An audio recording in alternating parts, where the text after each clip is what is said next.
What is up, guys? My name is MipZ and welcome back for yet another League of Legends video. So today we're playing a champ that I guess for me feels kind of familiar, you know.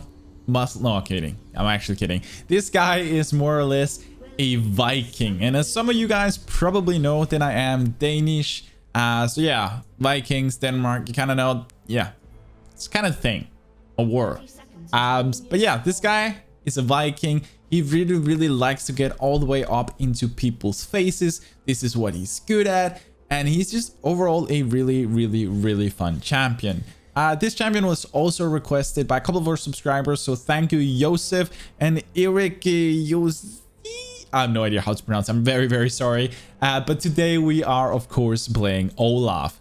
So Olaf is an absolutely amazing champion. He's really fun. As I said, he really likes to get up in people's faces. He's a great 1v1er. He basically wins more or less any 1v1, and he's a ton of fun to play. He's also a champion that is played all the way up to pro levels. They use him quite frequently, and he's really good. By the way, before we get more into the video, then make sure, if you haven't already, to subscribe down below. I have a lot more content coming up very soon. As some of you guys probably know, I just started full-time on YouTube, which is very exciting. And also, I'm streaming every single Friday on Twitch. So if you guys want to come on and hang out with me, make sure to go follow me on Twitch. And yeah, I'll see you on Fridays.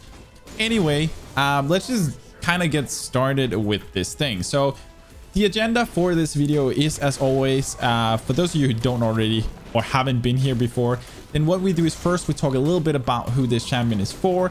Then we'll go into kind of the combos, kind of the abilities. We'll go into the very detail of every single ability, how it works, and how you should be using it.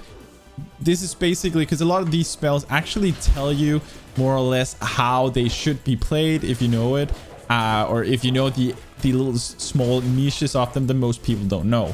So we'll talk about those things, and we'll basically go into the very detail of everything.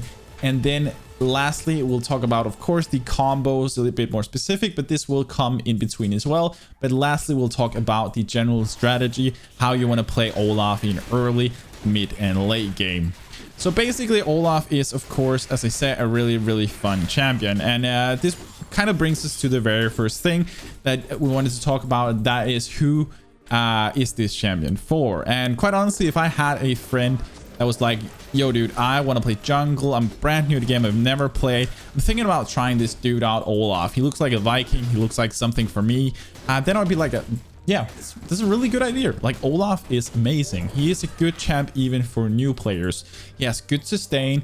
He has very easy time clearing camps, which is awesome for newer players, because newer players might struggle farming the camps because they don't really know how to kite them, etc. So all these things are very important. Also, one thing I just want to note about what I'm doing here, that a lot of people might not know, because some people might think, why is MipZ actually taking 2 levels in his Q before he's taking his E? And this is if you're going on a full clearing path. If you do this, then taking 2 levels in your Q is better, for the reason that you're going to be able to one-shot these small golems that we would just add at the end here. If you don't do that, you won't be able to. So it's quite an important thing to do. All right, so let's smite this, and let's see if we can maybe help out down here. And I think we might just be able to get that off. Yes. A little bit cheeky, a little cheesy, but it worked. So we'll take it. That is going to be a good kill. Sadly, it was not first blood. Ribbon did get the first blood. A small disclaimer that I forgot to mention is basically that I will not be going into the runes in this one. They changed simply to rapidly, but instead I've left a link down below for the for MOBA analytics. They constantly update the runes and items for what is currently best for the champion. So just check that one out if you need it. But anyway, let's just kind of move on with everything. So if you are a complete beginner, Olaf is amazing. But if you're a mediocre to intermediate player and you're maining jungle, then I'm gonna have to say this to you. Olaf is a must-have. He is amazing for a reason. So honestly, go pick him up. He's fun. He's really good, and he's honestly probably going to be able to help you quite a bit, because the thing is that his kit is fairly simple. So this will really allow you to focus more on the macro game, especially if you are an experienced player. All right, so all of this aside, let's start talking about the abilities. So our very first ability is our passive, and this is the one that most people don't know, but it's so important. It actually tells us a lot about the champion, even about how we started clearing in the start, why I let myself get so low HP. This is simply, oh god, this might not be good. I'm gonna be able to help out. I'm gonna try not to steal the kill, but I do want to get the assist if I can. I'm just gonna let him. I'm gonna let him get the kill there. I'm not gonna get the assist apparently because I missed my axe, but most importantly is that there was no chance that Silas was gonna lose that fight. I think we'll just go in. We'll check their jungle here. All right. So basically, as I was saying, then Olaf's passive is called Berserker's Rage. Berserker's Rage is really cool because what this thing does is that for every 1% of HP that Olaf is missing, then he gets 1% of attack speed. This basically just means that I am so dead here. I should not have taken this. That was terrible. I actually thought he was bot side, so yeah. But this is kind of what happens when you're talking and playing at the same time. For those of you who don't know, I like these games are not meant to show you perfect gameplay. They're just kind of meant to show you guys, like illustrate the champion and kind of have fun with it and make it a bit more entertaining to learn these things. Anyway, Olaf's passive gives him this 1% attack speed for every 1% health he's missing. This means the lower HP Olaf is, the more attack speed he gets. This is one of the reasons why Olaf is so good in 1v1s, because people get so easily tricked by the fact that he's low HP that they're like, oh wait, I can win this, and then they go for you and they actually lose it hard, just for the reason I actually need an arc lens, just for the reason that Olaf starts attacking really fast. This is also the reason why when I started the game earlier, that I let myself, like I did not use my smite on the minions before I got to the golems because I wanted to go for a full clear. I know for a fact that the lower HP I am, the faster I clear the camps as long as I don't die. This is kind of crucial with Olaf. I am super dead here. Yeah, okay. Well played. I knew they had vision here, but I did not think they would actually go for this. Fair enough. I am getting outplayed right now. They are outsmarting me while I'm talking. But damn it. Okay.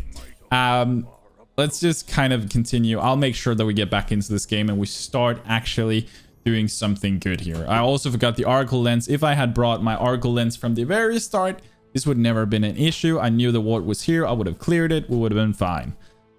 Sadly, that was not the case. Anyway, yeah, that's basically all our passive does. It gives us this attack speed whenever we're lower HP, which is insane. All right, our next ability is one of the most iconic spells for Olaf. It's one of the spells that most people know apart from his ult, and that is his Q called Undertow. And Undertow is it's pretty cool. It lets you throw your axe, it deals a really good chunk of damage, and it slows the enemy that it hits, which is honestly, yeah, it's really good. It's basically all this thing does. The thing is, there is quite a far range. You can cast this pretty far. Basically, you can cast it all the way up here. So it has a very long range. The thing is with it, and this is quite important, is that you always want to not throw it further than needed. This means that you always just want to hit your target. You don't want to throw it any further, because what Olaf can do is basically that Olaf can pick up his axe wherever he throws it, and then he gets most of the cooldown reset. He actually gets 4.5 seconds of the cooldown reset, meaning that he can basically cast it instantly again. So if you miss this axe, if you cast it, first of all, if you miss it and can't pick it up, then you're gonna lose out on a hell of a lot of damage because you're not gonna get your Q reset very fast. Additionally, let's just keep an eye out here. I feel like this guy is a little cheesy. He might go for this anyway. Okay. Is he on Drake actually? Is he on it? I don't think so. Nah. Okay, he was on Scuttle. I'm gonna get caught in the middle here. But they might underestimate me. Yep, they are gonna underestimate me. And this is what I mean. Like, people are so easily underestimating Olaf. And he's just so strong. You just see right here, he's gonna get a triple kill because they completely and utterly, like, they were like, we're 3, we can take him. But Olaf gets really strong when he gets low HP. So if you don't have the tools to take him down, then you can pretty easily, we should actually be taking the Drake, to be honest. He can pretty easily punish you very, very hard. All right, let's see if we can clean this real quick. I want to do this before they get to me because I have the feeling that they might come. I should be able to get this down. He has a really good clear on objectives as well here. So this is just overall super sweet. Free Drake. Thank you. All right. So let's kind of move on to the next spell. Or at least finish this off. So yeah, just summarizing. When you throw your Q, it leaves the axe on the ground. If you do pick up the axe, then you get most of the cooldown reset, meaning that you always want to throw your Q somewhere where you can pick it off. So you want, if you're doing, oh, is it in here? I think so. Is it? Yep. No, wait, it was butt side. Rip. But this basically means that if you want to optimize damage, then you want to always throw the axe as close to yourself as possible. So in this case, like, you literally want to throw it such that you almost pick it up whenever you attack a target. And this is the ideal thing. This allows you not only to reset the cooldown, but to cast more of them because you don't have to run around. And this also means that you should be using your Q pretty mindfully. This means that not having, like, if you throw your Q, let's say that I'm gonna gank top lane and I'm running up here. I know Riven is most likely gonna run this way. She has a dash, she might have flash. If I just run up here and cast it at max range, if Riven flashes or dashes away from that one, then my axe is basically going to be positioned in a place where it's going to be really, really difficult for me to pick it up. If I go to pick it up, then I'm most likely not going to be able to catch her. So that means I would have to leave my axe, meaning that I will have less damage, also meaning that I lose my only type of slow. So you do not want to do this. All right. Seems like we're going to have a TP in behind. I feel like this might still be a little... I'm pretty far out. Yeah, Caitlyn's coming right there. This could be risky, but I'm all in. I'm all in. Here we're going to throw at max range just to give the slow effect. Nice. Okay, maybe I shouldn't have taken the kill there, but whatever, we'll take it. All right, so far so good. Let's clean up if there's any vision around here. There we go. All right, let's move on to our next ability. Our next ability is called Vicious Strikes, and Vicious Strikes is also really, really good. It works so well together with your passive, because you guys remember we got this increased attack speed for being low. Then Vicious Strikes basically does a little bit of a similar thing, because what it does is basically that for when you pop this one, you get 22% lifesteal, or up to 22% lifesteal, depending on the level, of course, but up to 22% lifesteal. You also get up to 95% increased attack speed, and you get 1% extra healing for every 2% missing HP. So as you guys can hear, whenever you pop this one, combined with you being low HP, then potentially you get insane amounts of attack speed. You also get insane amounts of lifesteal, and you get increased healing, meaning that you just become an absolute beast. And this is why, like earlier when we fought these 3 people, that we could just turn the fight overall, because we were so freaking strong. Like, it was ridiculous. Okay, dude, you might die if you do this. Like, I'll help you, but this seems like a bad idea. Maybe you will take it by yourself. I see. I take it back. You're doing awesome. keep doing your thing, dude. You got it. Oh wait, Blitz is coming. I'm on my way, dude. I'm gonna run this way in case this guy runs.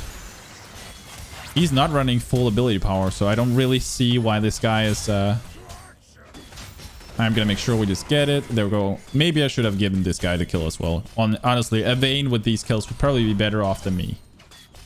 Alright, I'm just greeting a little bit, I guess. We'll take it. But yeah, I guess you guys kind of see the point, right? So the lower HP you are and then popping vicious strikes, literally for 6 seconds you get empowered with 22% lifesteal. You get extra 1% healing for every 2% missing health you have. And you basically just start attacking insanely fast. So if you're like 15% HP, then these two attack speed increases, both the passive and your W together are just going to be, yeah, they're absolutely mind-blowing. Okay, so that is all for your W. It's quite simple. Then next up we have our E, and our E is kind of a big one. It's kind of a big deal, to be honest. What this thing does is basically, it's called a reckless swing. And what it does is that it allows Olaf... Whoop. Okay, so are they giving us this one? I think we might back out here. Just gonna pick up my axe. Okay.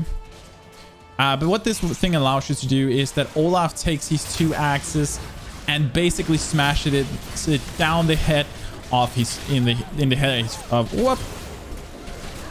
I'm not gonna be able to take the Drake because I just failed my ability, but whatever. Or my smite. I should have smited the Drake and not my target there. Not only to get the healing, but also to potentially get the Drake. Would have been better off. Anyway,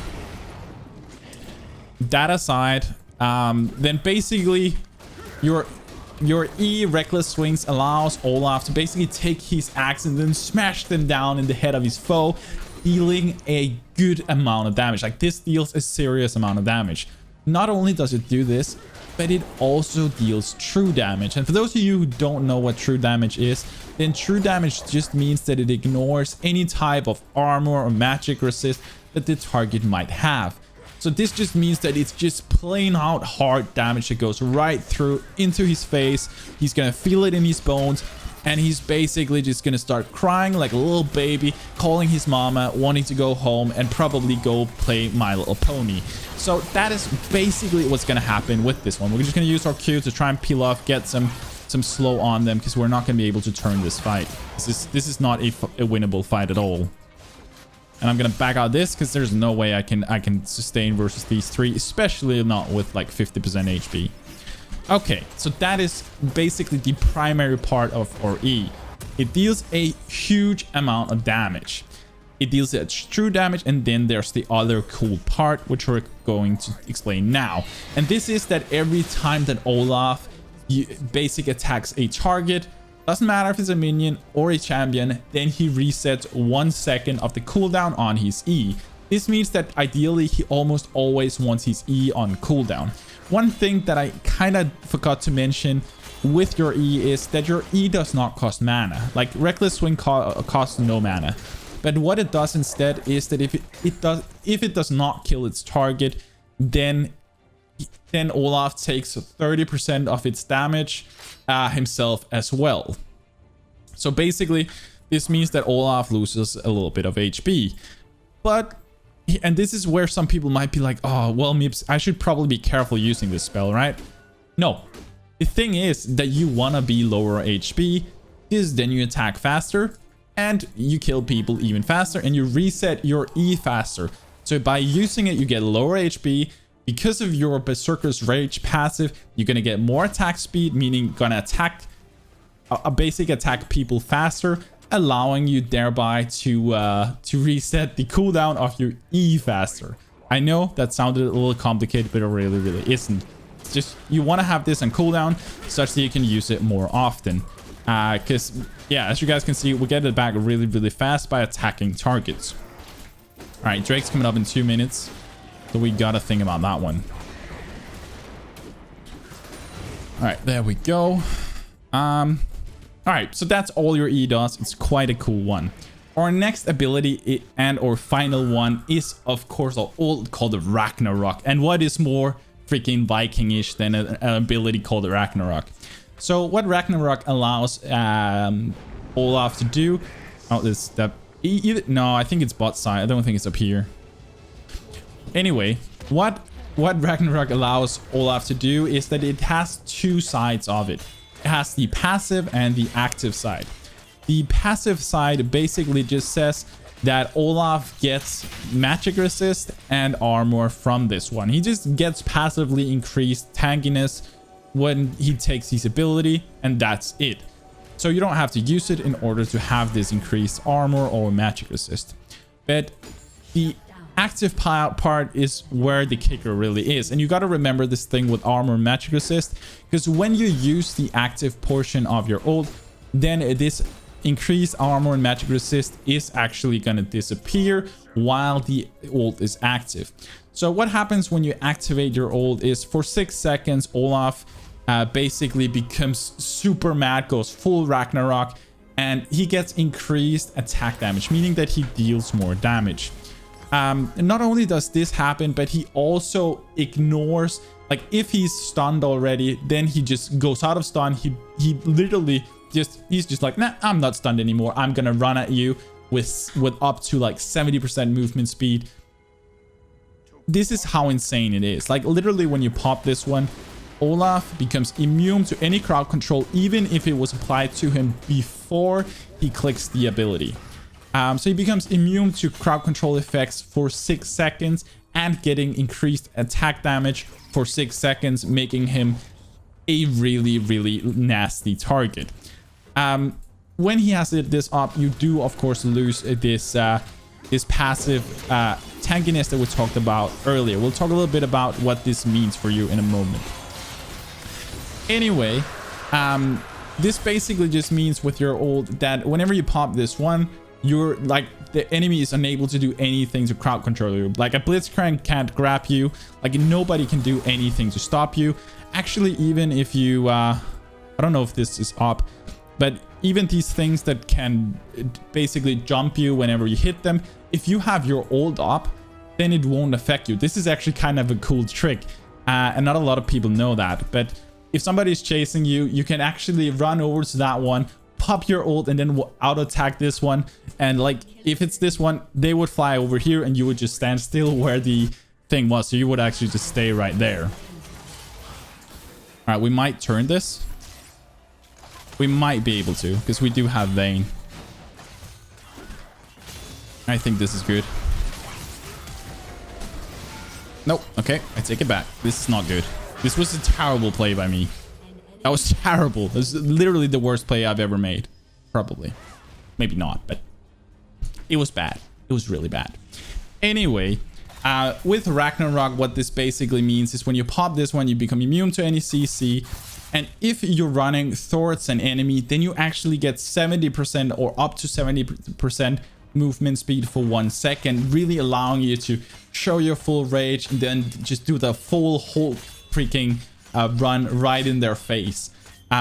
This is the only thing that really counters Olaf, and this is one of the things that the downsides of Olaf is that Olaf kind of falls off in late game. The reason for this is that the AD carries start having a lot of gold, so they start to outscale him and actually be able to damage him down quite easily.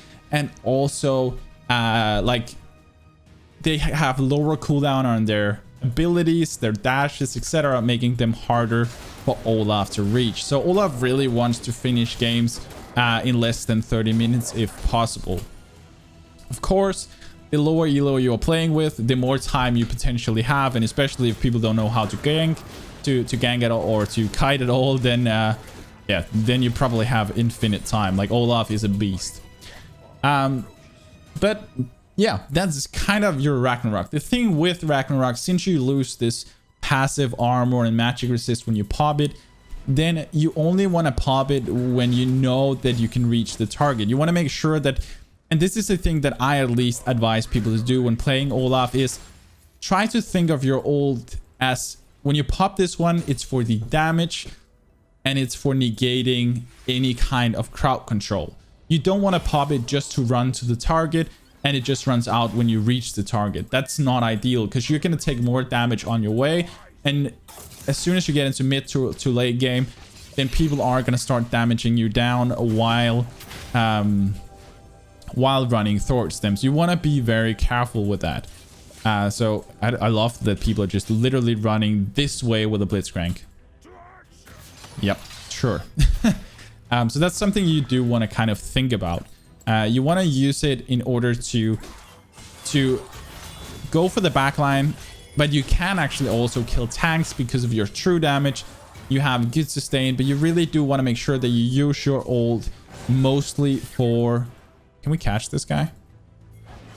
Nope. All right. Nope. But mostly for the damage and of course for negating any kind of CC. All right. So that's kind of it for the abilities. With all of your abilities, then your Q, you always want to try and hit this one as we talked about earlier. You want to do minimum range that in terms of what you need, meaning that you just want to hit your target. Of course, if there's several targets, then it's also nice to hit all of them. But again, cast your or throw your axe such that you're able to pick it up. Again, that is definitely the ideal thing to do. Your W, you just kind of want to pop as soon as it makes sense. If you know the engage is going to be pretty like very short, and like then ideally it's worth more when you're low HP because you attack faster and you're going to get more healing from the passive or from the W as well because of the increased healing that it gives, both from lifesteal but also the extra healing per 2% missing HP. But you then again, like it's kind of a feeler. But one thing with Olaf that is quite important is try to think about using or try to think about the fact that you are actually able to turn fights pretty often. Like even if you're... I need to help this guy as much as I can. This is bad. I don't know where I went with my axe, so it got on cooldown. That was terrible. With the axe, we might have been able to do this. But this Riven does a lot of damage. I probably wouldn't have won it, actually. I did not see that she's this fit. All right. So that's kind of the overall feel of Olaf. Like, his kit is quite simple. You want to use your E as often as you can. You do want to try and do it with basically an auto attack in between, because your E is an auto attack reset, meaning that if you attack and then use your E, then you're instantly going to get an auto attack again straight after. So try and use your get an auto attack off before casting your E. Don't interrupt your own auto attack with the E, if that kind of makes sense. You Q, cast it as much as humanly possible. You get so much damage from it, but rather be mindful than miss your Qs. And then your W, you kind of just want to pop this one. If you have to choose between casting it at full HP and casting it when you're a bit lower, then a bit lower will give you better sustain. But then again, like most of the time, it's kind of a feeler. You'll kind of get this with experience when to pop it.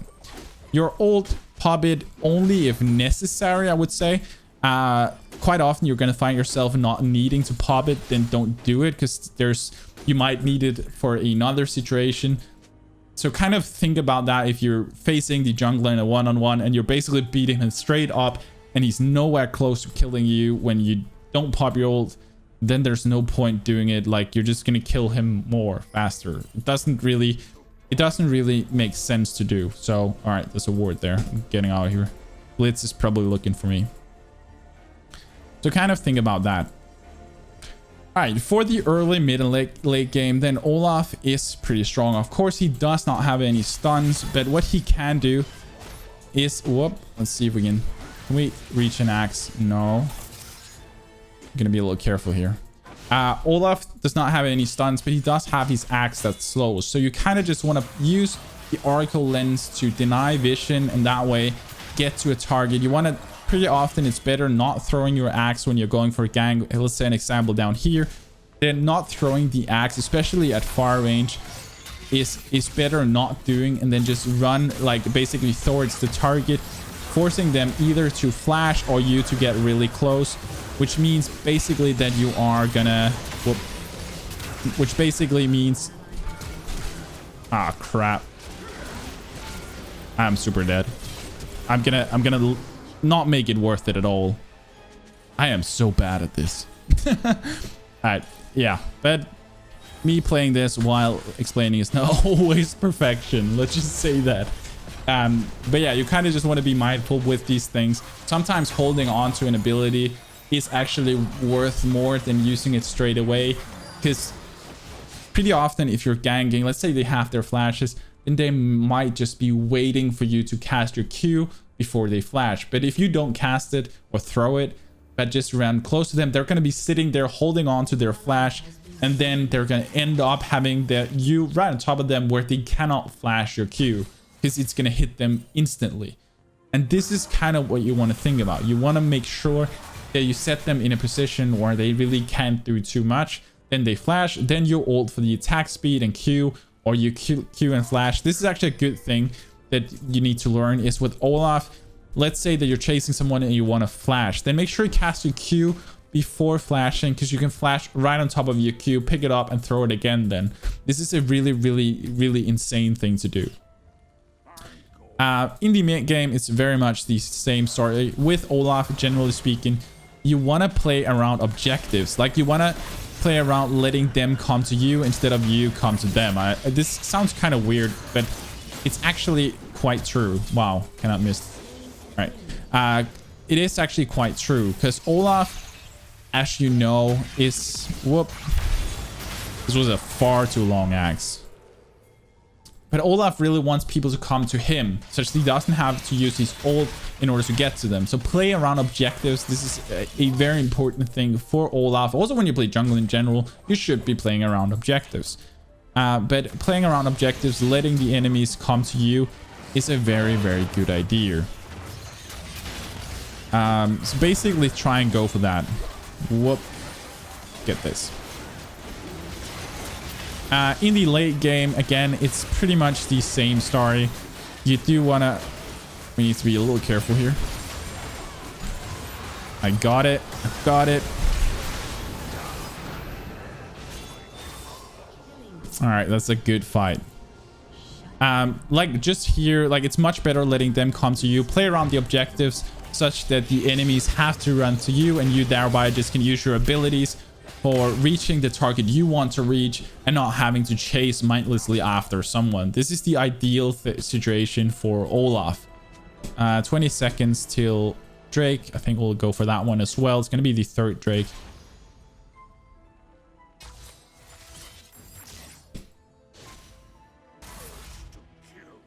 I'm going to have to run all the way around. But yeah, on this one, if I pop ult, then this will not throw me anywhere. And this is so cool. So if you're getting chased by someone, we want to get this Riven down so badly, because she is a pain.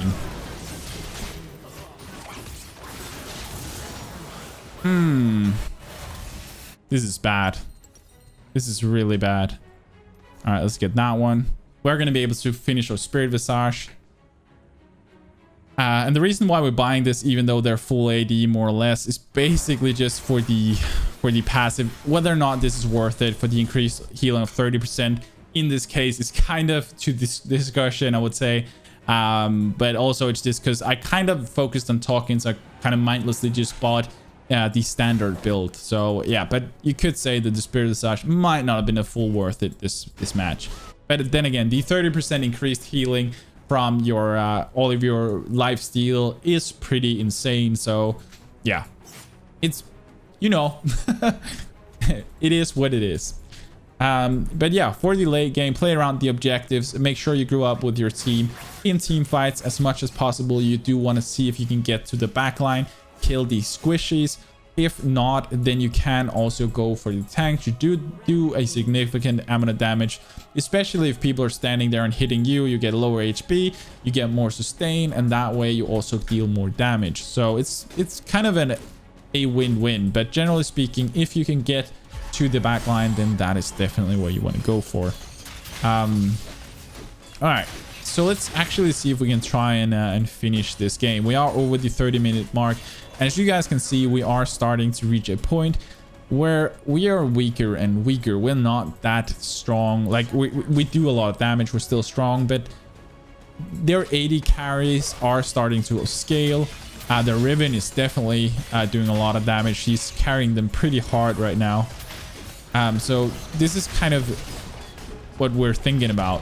So another thing you also can do in cases where you just cannot reach their backline is you can also make sure that you help out your backline in whatever.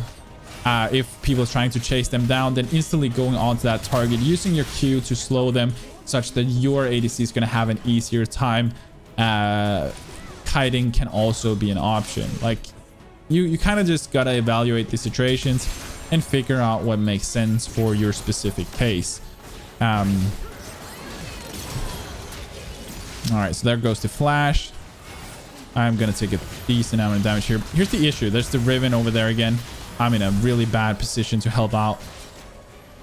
I do want to go for this guy. All right, we might actually. Yep. And we're going to do the Q flash, which should allow us to basically just smash this guy so hard. And I think we'll be able to finish the game just now because we got both the Nocturne, the Riven down. And yeah, there's not that much they can do at this point. I'm just going to tank a little bit. It's fine. Let's finish off this game. All right, there we go. I'll just tank the rest. Why not? There we go. So yeah, as you guys see, Olaf is just a really, really fun and really amazing champion to play. He's quite honestly something that just about any jungler main should be playing from time to time, or at least know how to play, because he is super strong and he's really, really, really fun to play. But yeah, that's kind of it for this one. I hope you guys somewhat enjoyed it. If you did, then make sure to smash that like button. It really does mean a lot to me, because this tells YouTube to be like, wait, this is a good video. Other people might like this, and it'll push it to other people. So make sure that you smash that like button if you enjoyed this one. And if you're not already a part of a community, then make sure to smash that subscribe button underneath and join in. And also, if you want to see me live, then go into Twitch. Make sure to follow me there. I stream every single Friday. But yeah, that's gonna be it for today. This is gonna be it for this video. I hope you enjoyed. I hope you have an absolutely awesome day. And as always, stay awesome, have fun, and take it easy, guys.